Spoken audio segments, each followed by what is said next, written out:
नमस्कार दोस्तों, स्वागत है आपका हमारे channel target for IAS and MPPSC with के। आज है 12 अक्टूबर 2022 और हम लोग डिस्कस करने वाले हैं आज का मध्य प्रदेश का करंट अफेयर। काफ़ी कुछ इंपॉर्टेंट होने वाला है आज के मध्य प्रदेश के करंट अफेयर में दोस्तों। जैसे कि हम लोग यहाँ पर डिस्कस करेंगे जय मीणा किस खेल से संबंधित हैं। आप सभी को मालूम होना चाहिए 36वें राष्ट्रीय खेलों का आयोजन गुजरात में किया जा रहा है और यहाँ पर हमारे मध्य प्रदेश की जो टीमें हैं वह इसमें भाग ले रही हैं और उसी क्रम में विभिन्न प्रकार के पदक मध्य प्रदेश के खिलाड़ी एवं टीमों के माध्यम से प्राप्त किए जा रहे हैं, जिनको हम यहाँ पर डिस्कस करते हैं क्योंकि कुछ अत्यंत ही इंपॉर्टेंट होते हैं, खिलाड़ी इंपॉर्टेंट होते हैं। That is why we should discuss about it. तो चलिए शुरू करते हैं विदाउट वेस्टिंग योर टाइम। 12 अक्टूबर 2022 के करंट अफेयर में आप सभी लोगों का स्वागत है। हमारा पहला क्वेश्चन है, मुख्यमंत्री कनक्लेव के लिए किसकी अध्यक्षता में टास्क फोर्स का गठन किया गया है। यह एक मुख्यमंत्री कनक्लेव है जिसके अंतर्गत विभिन्न प्रकार की योजनाओं में समन्वय तथा उनका प्रभावी तरीके से क्रियान्वयन करने का प्रोग्राम रखा गया है और इसके लिए एक टास्क फोर्स गठित की गई है। और इस टास्क फोर्स की किसकी अध्यक्षता में गठित की गई है, तो चलिए फटाफट देखते हैं। आपका ऑप्शन नंबर 1 है मुख्यमंत्री, मुख्य सचिव, गृह मंत्री या फिर राज्यपाल। आपको एक ट्रिक यहां पर बताता हूं। कोई भी क्वेश्चन जहां पर आपको कुछ भी समझ में ना आए और वहां पर वर्ड दिया गया हो मध्य प्रदेश से संबंधित टास्क फोर्स, तो उसमें आपको कोशिश करना है अधिक से अधिक। आपको अगर राज्यपाल ऑप्शन मिलता है सबसे पहले इसको काट देना है, गृह मंत्री मिलता है इसको काट देना है। ये इस तरीके की जितनी भी टास्क फोर्स होती हैं दोस्तों, उनमें दो ही चांस बनते हैं। दो चांस कितने बनते हैं, यहां पर रहेगा मात्र 30% चांस मुख्यमंत्री के होने का, बाकी सबसे अधिक लगभग 70 से 80% चांस होता है मुख्य सचिव का। तो इसका राइट आंसर क्या है, मुख्य सचिव। टास्क फोर्स क्या होती है दोस्तों, उसे किसी प्रकार का कार्य दिया जाता है और यह प्रशासनिक लेवल पर इसका गठन किया जाता है। क्योंकि आपको मालूम होना चाहिए अगर किसी भी राजनीतिक जो भी उपलब्धियां हैं, कुछ भी अगर उनको प्राप्त करना है प्रशासन में, तो प्रशासनिक अधिकारियों के माध्यम से उसे तुरंत रूप से प्राप्त किया जा सकता है।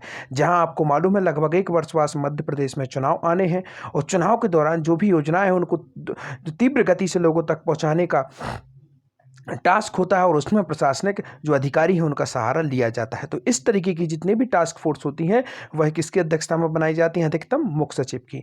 और मध्य प्रदेश के वर्तमान मुख्य सचिव कौन है, इकबाल सिंह बैस। आपको बता देना चाहूंगा यह 33वें नंबर के हैं, तो इनको भी याद रख लीजिए, काफी अधिक इंपॉर्टेंट है।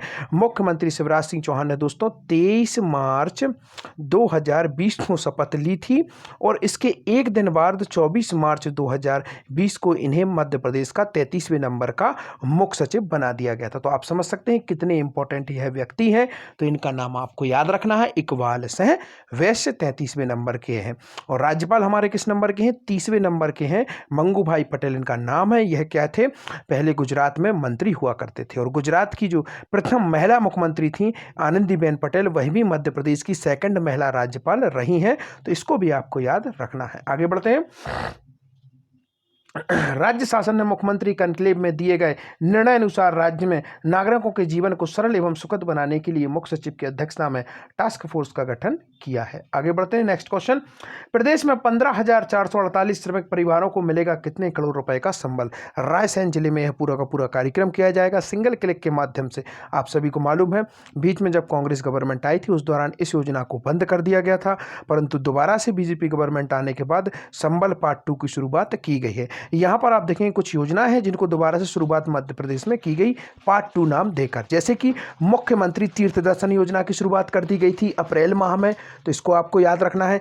लाडली लक्ष्मी योजना पार्ट 2 की शुरुआत कर दी गई थी मई माह में, तो इसको भी आपको याद रखना है। तो इन सभी फैक्ट को आपको याद रखना है। पार्ट 2 नाम रख के मध्य प्रदेश में काफ़ी सारी योजनाओं की शुरुआत कर दी है। तो यहाँ पर देखते हैं 345 करोड़ रुपए ट्रांसफर किए जाएंगे, 456, 250 या फिर 100। इसका राइट आंसर है आपका ऑप्शन नंबर 1, 345 करोड़ रुपए 15,948 श्रमिक परिवारों को दिए जाएंगे सिंगल क्लिक के माध्यम से। कार्यक्रम होगा रायसेन जिले में। आगे बढ़ते हैं। मुख्यमंत्री शिवराज सिंह चौहान 12 अक्टूबर को रायसेन से श्रमिकों के खाते में करेंगे अंतरित संबल की राशि। प्रदेश के 15,948 श्रमिक परिवारों को मिलेगा 345 करोड़ रुपए का संबल। रायसेन जिले से कुछ प्रमुख बातें आपको याद दिला देना चाहूँगा। रायसेन का किला काफ़ी अधिक फेमस है, चर्चा में भी रहता है, तो इसको आपको याद रखना है। इसके साथ ही साथ आपको याद रखना है रायसेन में दोस्तों मध्य प्रदेश के 2 विश्व धरोहर सूची में शामिल स्थल हैं। एक हो गया आपका दोस्तों भीम बेटिका, जिसे आदि मानव की शरण स्थली, क्रीड़ा स्थली भी कहा जाता है। इसके साथ ही साथ में इसे 2003 में यूनेस्को की विश्व धरोहर सूची में शामिल किया गया था। सेकंड है आपका सांची, इसको याद रखिए, काफ़ी अधिक इंपॉर्टेंट है। 1989 में सांची को दोस्तों विश्व धरोहर सूची में शामिल किया गया था। और यह भी किस जिले में आता है, सांची भी आपका किस जिले में आता है, सांची आपका आता है रायसेन जिले में। इसके बाद मध्य प्रदेश का जो पहला विश्व धरोहर सूची है खजुराहो, 1986 में इसे बनाया गया था, तो इसको याद रखना है। और अभी हाल ही में ओरछा और ग्वालियर को विश्व धरोहर सूची की जो शहर वाली सूची है अर्थात नगर की सूची में, यूनेस्को नगर की सूची में शामिल कर लिया गया है। और सतपुड़ा जो राष्ट्रीय उद्यान है दोस्तों आपका जो पचमढ़ी में पड़ता है, और यहाँ पर क्या किया गया है, यहाँ पर किया गया है इसे अस्थायी रूप से यूनेस्को की सूची में शामिल किया गया है। आगे जब इसे स्थायी किया जाएगा आपको जरूर बताऊंगा, तो अभी आपको याद रखना है अस्थायी जो विश्व धरोहर सूची है यूनेस्को की, उसमें सतपुड़ा जो नेशनल पार्क है उसे शामिल किया गया है, तो इसको याद रखना है। सिद्धि गुप्ता किस खेल से संबंधित हैं, काफ़ी अधिक इंपॉर्टेंट है। इस तरीके के जितने भी जो खिलाड़ी हैं जिन्होंने स्वर्ण पदक जीता है और कुछ यूनिक किया है, उनको मैं यहाँ पर डिस्कस डेली करूँगा, आप सभी को मालूम है, क्योंकि अभी भी गेम चल रहे हैं और डेली मध्य प्रदेश के खिलाड़ी पदक जीत रहे हैं, तो इससे डेली क्वेश्चन बनेंगे, इनको हम लोग डेली बेसिस पर डिस्कस करेंगे। तो चलिए देखते हैं, आज हम देखते हैं एक और खिलाड़ी, एक और नया नाम। रिद्धि गुप्ता किस खेल से संबंधित हैं, आपका ऑप्शन नंबर 1 है बॉक्सिंग से संबंधित है, कराटे से संबंधित है, हॉकी से संबंधित है, या फिर मलखम्ब से संबंधित है। कल मैंने आपको बताया था एक पूरी की पूरी टीम है हमारे मध्य प्रदेश की, उसने मलखम्ब में स्वर्ण पदक जीता है, और इन्होंने इंडिविजुअली रूप से मलखम्ब में स्वर्ण पदक जीता है। अर्थात जो रिद्धि गुप्ता है यह किस खेल से संबंधित है, मलखम्ब से संबंधित है। मलखम्ब अकेडमी की स्थापना कब की गई थी, 2018 में की गई थी। कहां की गई थी, उज्जैन में की गई थी। मलखम्ब अकेडमी की स्थापना कहां पर की गई थी, उज्जैन में की गई थी। अभी हाल ही में 11 तारीख को, एक दिन पहले दोस्तों 11 अक्टूबर को प्रधानमंत्री श्री मोदी जी द्वारा महाकाल लोक का उद्घाटन किया गया। याद रखना है, महाकाल जो कॉरिडोर उसको नाम क्या दिया जाएगा, महाकाल, पीछे आपको लगा देना है लोक। इस वर्ड को याद रखिए, it will definitely asking you any of question, किसी भी एग्जाम में आपको यह क्वेश्चन देखने को मिल जाएगा। That is why you should remember this word, Mahakal लोक नाम से जाना जाएगा। यहीं पर 2016 में सिंहस्थ कुंभ का आयोजन किया गया था। प्राचीन नाम अवंती था। इसके साथ ही साथ में बौद्धकालीन नाम क्या था, अच्युत्यगामिनी। इसको याद रखिए, अच्युत्यगामिनी बौद्धकालीन इसका नाम हुआ करता था। इसको याद रखना है। कुरघर एवं सुदर्शनपुर दो प्रमुख नगर हुआ करते थे यहाँ के। अब मलखम्ब अकेडमी मैंने आपको बता दिया, हॉकी, कराटे, बॉक्सिंग, तीनों की तीनों अकेडमियां 2007 और भोपाल में स्टेब्लिश की गई थी। कुछ और अकेडमियां हैं जैसे कि शूटिंग अकेडमी 2007 भोपाल में ही स्टेब्लिश की गई थी। इसके साथ ही साथ में आपको याद रखना है वाटर स्पोर्ट, घोड़दौड़, यह सभी की सभी 2007 और भोपाल में स्टेब्लिश की गई थी। इसके साथ ही साथ 2016 में एथलेटिक्स अकेडमी की स्थापना कहां पर की गई थी, भोपाल में की गई थी। और 2016 में ही दोस्तों आप लोग देखेंगे क्रिकेट अकेडमी की स्थापना कहां पर की गई थी, शिवपुरी में की गई थी। और 2022 में महिला क्रिकेट अकेडमी की स्थापना कहां की गई थी, शिवपुरी में ही की गई थी।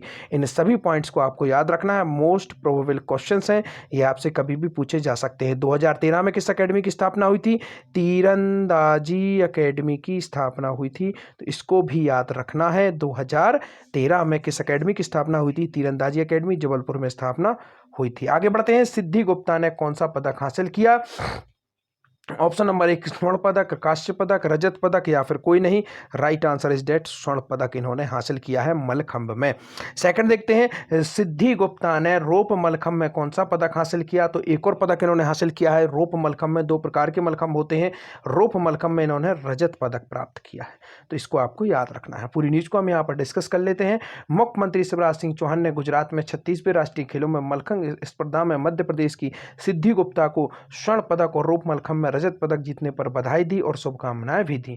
मुख्यमंत्री श्री चौहान ने कहा है कि मध्य प्रदेश के लिए यह गौरव का अवसर है। मुख्यमंत्री श्री चौहान ने सिद्धि गुप्ता को प्रदेशवासियों की ओर से शुभकामनाएं देते हुए कहा कि आपने राष्ट्रीय खेलों में पदक प्राप्त कर प्रदेश को गौरवान्वित किया है, ऐसे ही निरंतर इस पारंपरिक खेल को आगे बढ़ाती रहें, तो इसको याद रखना है। आगे बढ़ते हैं, जय मीणा किस खेल से संबंधित है, आपका ऑप्शन नंबर 1 है सॉफ्ट टेनिस, फुटबॉल, क्रिकेट, या फिर हॉकी। इसका राइट आंसर है दोस्तों सॉफ्ट टेनिस। इस खिलाड़ी का नाम याद आपको रखना है, काफ़ी अधिक इंपॉर्टेंट है, क्योंकि इन्हें दोस्तों एकलव्य अवार्ड भी दिया गया था। इसके लिए मैंने आपको लगभग 1 वर्ष पहले इसको नाम को मैंने डिस्कस किया था। याद रखिए, उभरते हुए खिलाड़ी हैं मध्य प्रदेश के जय मीणा, इनका नाम जरूर याद रखिए। सॉफ्ट टेनिस से आप इनका नाम को याद रखना है, इसी खेल से यह जुड़े हुए हैं और लगातार उच्च कोटि का प्रदर्शन इसमें कर रहे हैं, इसलिए मैंने इनको यहाँ पर डिस्कस किया है। मलखंब में एक और खिलाड़ी है, उनका नाम यहाँ पर देख लीजिए आप। मलखंब में प्रवण और रिद्धि का 2 स्वर्ण पर कब्जा, सॉफ्ट टेनिस में जय मीणा गुप्ता ने गोल्ड पर लगाया शॉट।